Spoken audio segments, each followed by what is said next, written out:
Hey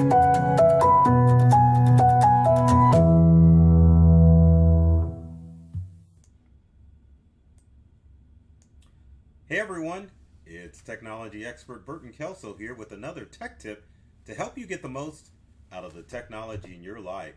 Today we're talking about computer disasters, and I'm trying to avoid one right now. I'm just kidding. Anyway, computer disasters are common, and so it's important that you understand what you need to do in order to avoid technology and computer disasters. They can happen at any time, and so you need to have a disaster preparation plan, and need to know what to do if you encounter a computer disaster. There's 5 things that I'm going to discuss with you that will help you overcome most disasters. And I keep in mind, this is going to be like a handful because we've got a lot of devices.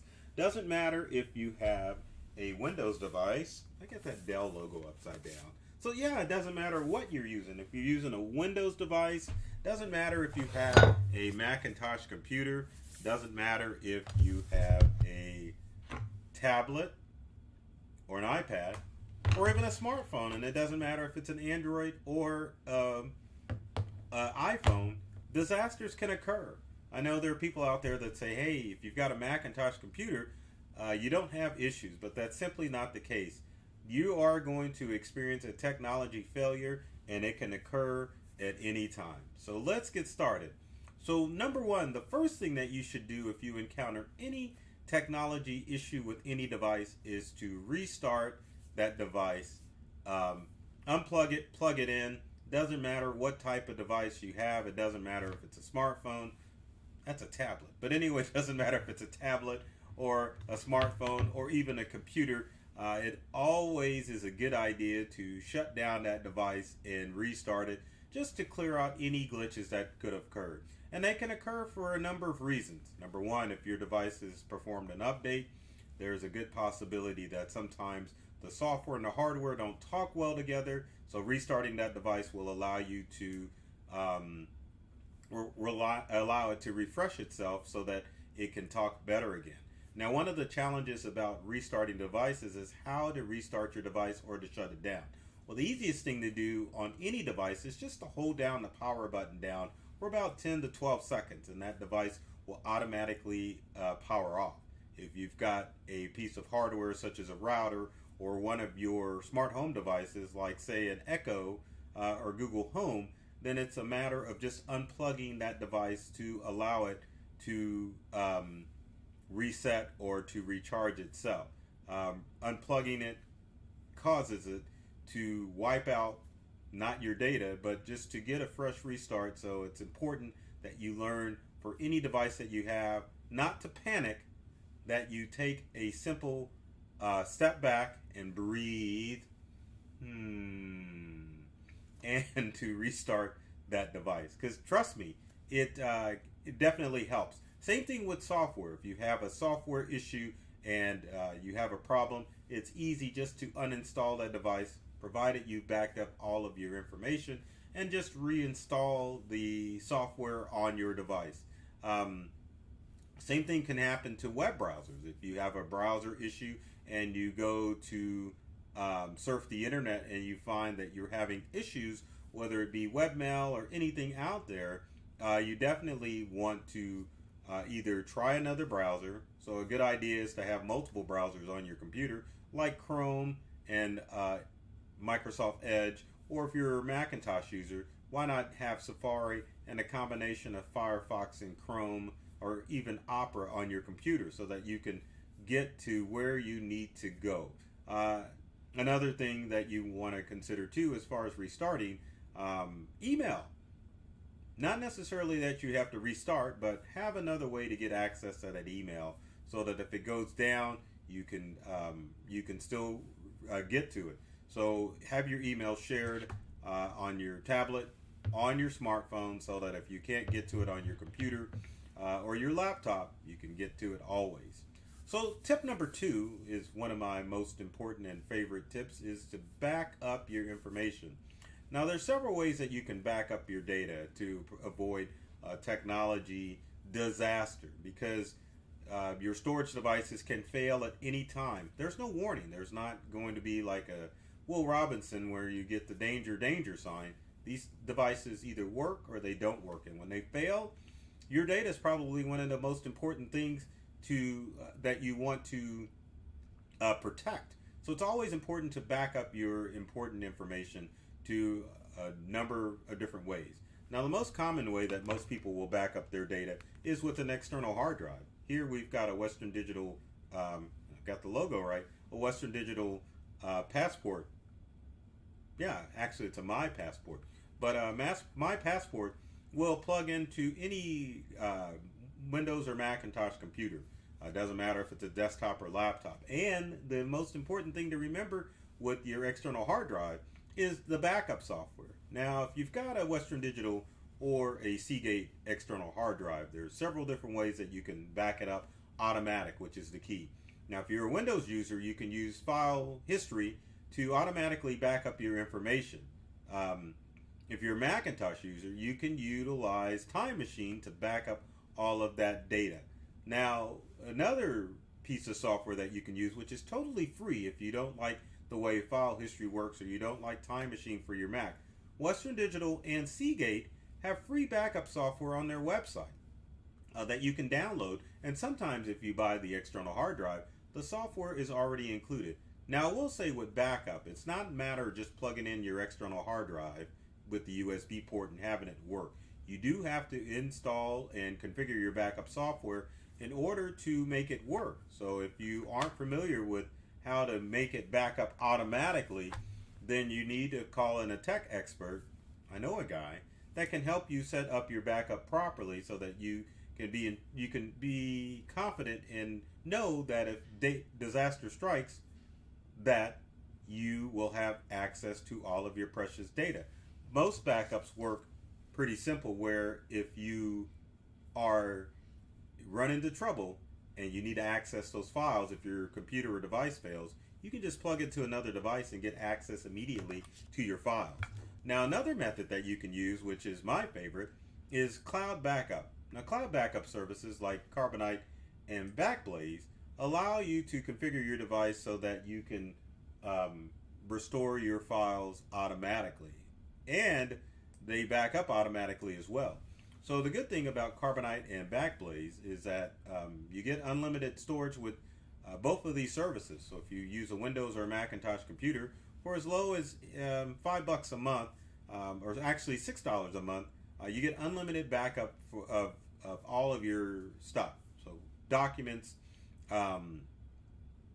pictures, videos, all of that you will have backed up automatically. And with Carbonite and Backblaze, it's just a simple matter of installing the software on your computer.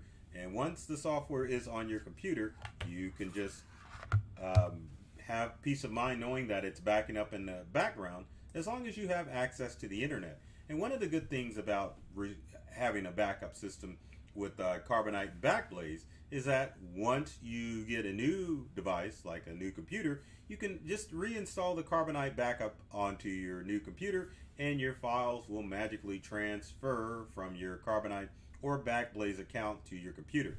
Now, for smartphone and tablet users, you can utilize the service of either Google if you have a Google device or Apple's iCloud if you have an Apple iCloud. Now, the important thing about backing up your smartphone is to make sure that you, if you drop it in the toilet or if you destroy it, that you've got access to your files. And the good thing that Apple and Google allow you to do with your Apple and Android devices is that if you have to get a new device, you can magically restore all of that information from the cloud and get access to your information. Now, a little quick tip that I will tell you, if you didn't want to pay Apple's or Google's fee for backing up your data, you can always utilize Google Photos, especially for those of you that fill up your smartphone with photos and videos. Google Photos, once installed on your Apple or Android device, will automatically back up your photos and videos to your cloud account.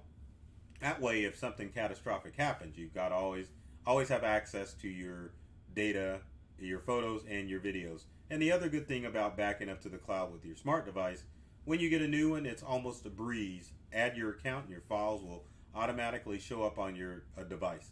Now, if you have two devices, meaning a tablet and a smartphone, it's not a bad idea to have those items synchronized between your devices so that you can, if one device fails, like if you drop your phone, then you can make sure that you can get access to your stuff on your tablet.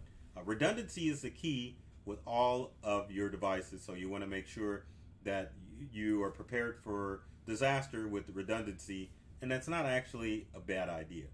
So our next tip is to educate yourself as far as cybersecurity is concerned. Now, many people get into problems with their devices with cybersecurity. Now, as far as viruses are concerned, most people think that if they have problems with their devices, that they must have a virus, and that's not necessarily the case.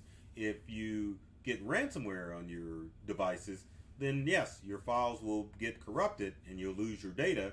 And obviously, if you back up your information, you don't have to worry about if you get ransomware. But most viruses now really don't cause the headaches and problems that they used to. If you get a swirling beach ball on your Macintosh computer or a blue screen of death on your Windows computer, that's normally a sign of a hardware failure, and it may be time for you to get a new device anyway. But as far as educating yourself about cybersecurity, always remember that 99% of cybercrime requires user interaction. So that means as long as you are educating yourself not to click on those phishing scams or falling for the tech support calls, your devices are perfectly safe. You're behind a firewall, and firewalls are installed on most of your devices. So make sure that you are educating yourself on a consistent basis to make sure that you aren't falling for the multiple scams that are occurring out there on the internet. Now, one of the other tips that I would recommend for you as far as your devices are concerned is to get some sort of protective case to make sure that you don't have a failure with your smartphone or tablet. It doesn't matter, again, if you have Apple or Android, getting a clear case like this and like this for your iPad or Android tablet will make sure that if you drop your device, then you will have it protected. So cases are not that expensive to get, but having a case for your device makes sense rather than going commando, if you will, and just using a device with no case. Now, I used to do this, not carry a case for any of my devices, but after a few dropped phones, I finally learned my lesson and understood that my devices would last a lot longer and I would have less problems if I would get a case for my devices. So if you own a smart device, it doesn't matter what you have, get a case for your device and make sure that you protect your device from drops and falls. And so now we're down to our final tip. Most technology failures are preventable, and one of the things that people forget about are surges. And I almost unplugged my monitor back here. So you can get either a battery backup like this APC monster here to back up or not back up, but to prevent your devices from getting surges. One of the things that you can do to kind of prevent that is if you are using wireless chargers for your smartphones to charge your items, or using wireless technology to connect your computers, you can avoid a surge. But sometimes you do have to plug those devices in, and sometimes those devices include smart TVs like the one behind me, or your actual desktop computer, or even your laptop if you don't take it anywhere. So having a good battery backup like this APC battery backup system, which has a battery to allow you to shut your computer down in the case of a power outage, or in surge protector, so that if a surge comes through, that you can ensure that your devices won't get zapped. Now, obviously, if you have an act of God come in, there's really no way to protect it from a surge, but having surge protection on all your devices can ensure that they don't get zapped, because if your devices get zapped, it voids that extended warranty and it makes it so that you have to purchase a new device. So hopefully these tips will help you prepare you in the instance that technology disaster is going to happen. Now, a lot of times it's right around the corner, but they are preventable to the point that you can at least recover your data or quickly get back to work if you take the simple steps that I've shared in order to make sure that you have done everything, done your due diligence to make sure that your devices are going to stay safe and secure. That is the tech expert's advice. So if you have comments or questions about how to avoid technology disasters, please leave them in the comment section below. We'd love to hear from you and help provide tips to make sure that you don't become a victim. And I always have to throw this up here, but be sure to subscribe. Like and subscribe to not only myself, Burton Kelso, the technology expert, but also my company Integral on both YouTube and our social media channels. There are tips and tricks that are designed to help you get more from the technology you use at home and at work.